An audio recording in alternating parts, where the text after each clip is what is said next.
In this tutorial, we will see different types of textile finishing process. 1. Peach or brush finishing. 2. Sanforized finish. 3. Stentering process. Peach or brusque or micro sanded finishing machine. This process makes the fabric surface smooth and soft.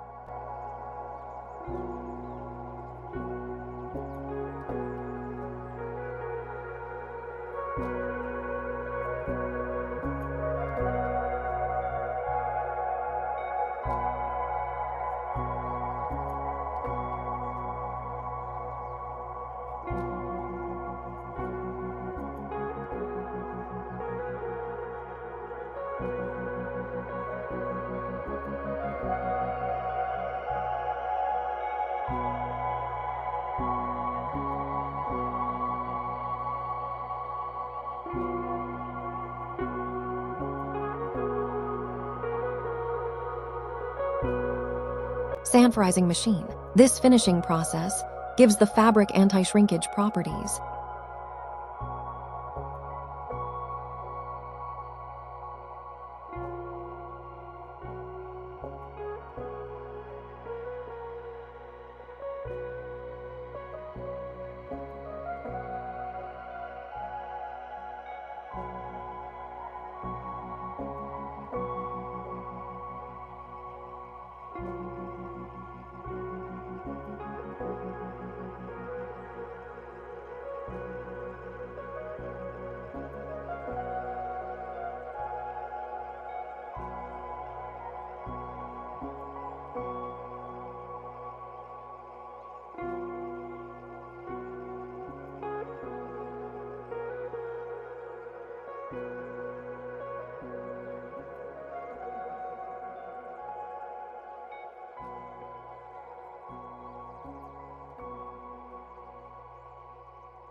Stentering machine. Objects of this finishing process. Heat setting is done. Width and GSM control. Moisture control. Spirality control. Shrinkage control.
Thanks for watching. Don't forget to like and subscribe.